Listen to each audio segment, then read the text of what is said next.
My friend's parents are blaming me for their daughter's death and have banned me from her funeral, while her ex, the real reason behind her pain, is comforting them.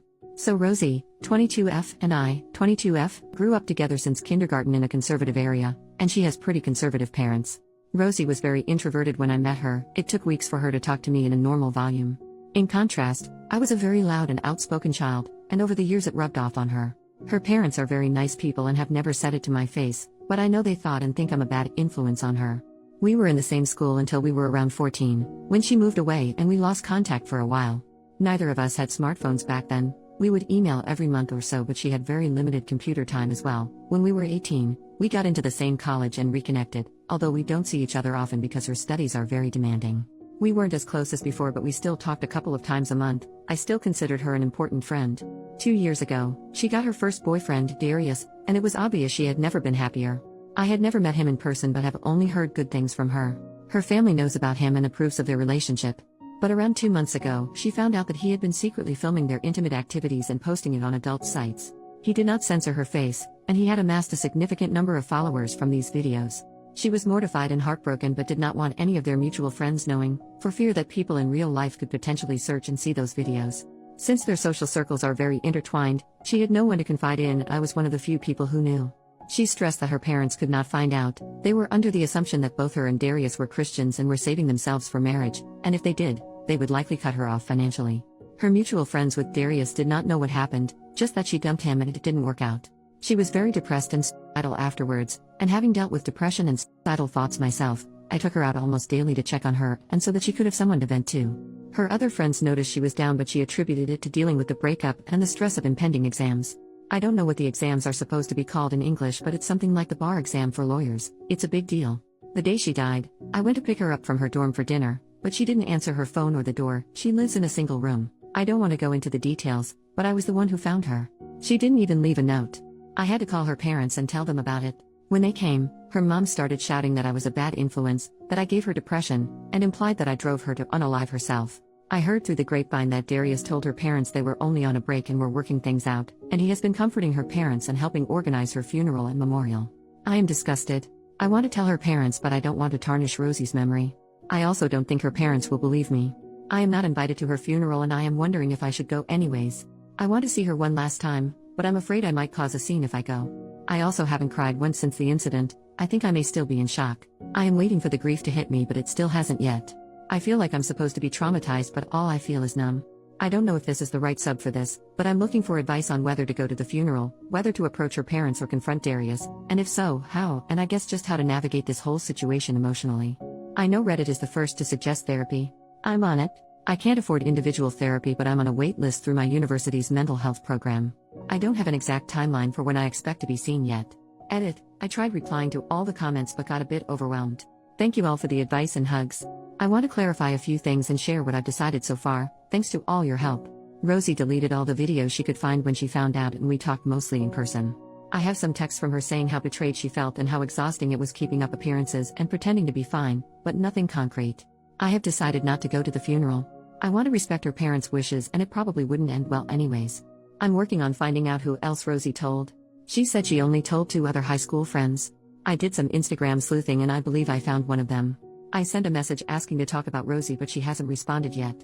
After the funeral, I want to tell Rosie's parents part of the truth so they can have some closure and kick Darius out of their lives.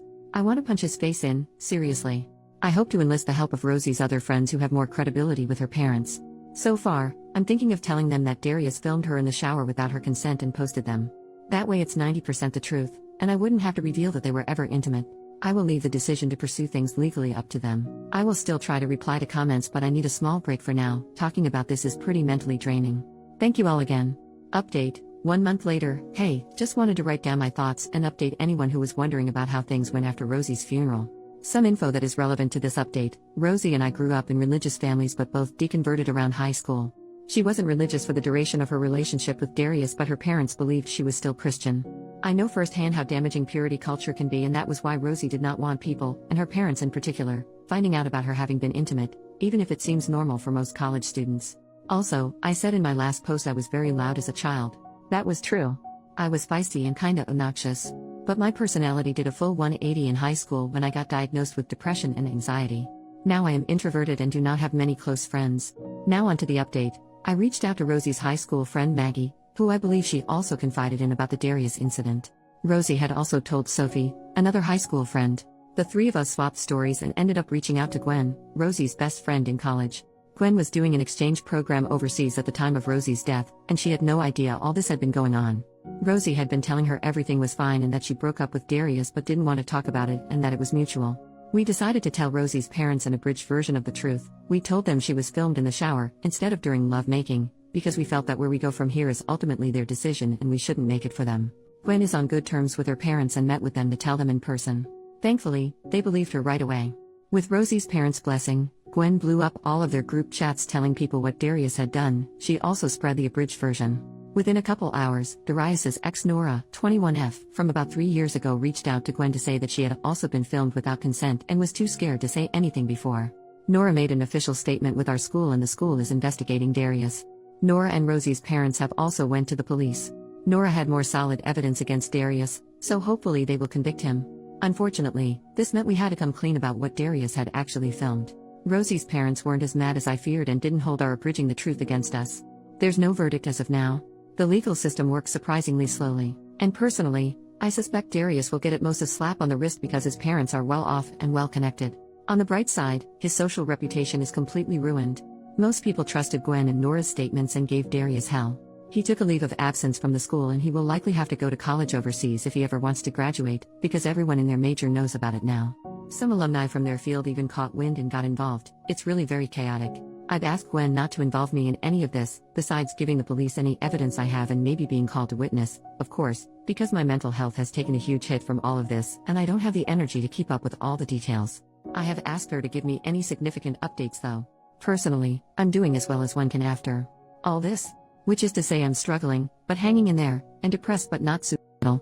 Thank you for all your condolences in the last post. A few short personal updates from me. Rosie's parents, after Gwen told them, they reached out to me and asked to apologize in person. I didn't want to see them so we agreed to a phone call instead. They apologized profusely for lashing out at me. I forgave them. They didn't know what was going on. I was hurt but they had just lost their daughter and were understandably very emotional. I probably won't have much to do with her parents going forward. I didn't see them very much before, but I am glad to have resolved this misunderstanding. The funeral and memorial. Gwen was not able to sit down with Rosie's parents until after the funeral. She also had to miss it because she was still overseas at the time. We waited until she came back, so sadly I missed it. Rosie was cremated, and her parents gave us, Gwen, some of the ashes. Gwen took Maggie, Sophie, and I to her and Rosie's favorite spot on campus, and we set up a picnic there. We spread some of her ashes there, had a moment of silence, and started swapping stories about Rosie and her life. I had my first real cry after Rosie left, maybe 3 weeks after her death. It was very cathartic and hopefully the first step to healing. Therapy. I told my parents about everything and they helped me find a therapist with a shorter wait list than the ones in school. I did an intake session, and I can expect to be seen in as little as 2 weeks with a therapist that specializes in grief counseling. In the meantime, I went to some support groups with Maggie, Sophie, and Gwen. I personally don't think it worked for me, because every time I talk about it it's like reliving the whole experience for me, so I will stick to therapy. Sophie and Maggie are still going to sessions. What next? My semester is almost over so I'm trying to tough it out until then. I've told professors in my department about Rosie, they've heard about what happened, and they've been really kind and I've been given extensions on most of the work I missed. I'm not sure if I will be going back to school next semester or if I'm taking a break to recover mentally from all this. Maggie, Sophie, Gwen, and I have bonded over the shared trauma. Rosie had a pretty consistent taste in friends, lol. We will be keeping in touch and leaning on each other. That's about it from me. Thank you if you've read this far. Typing this out helped.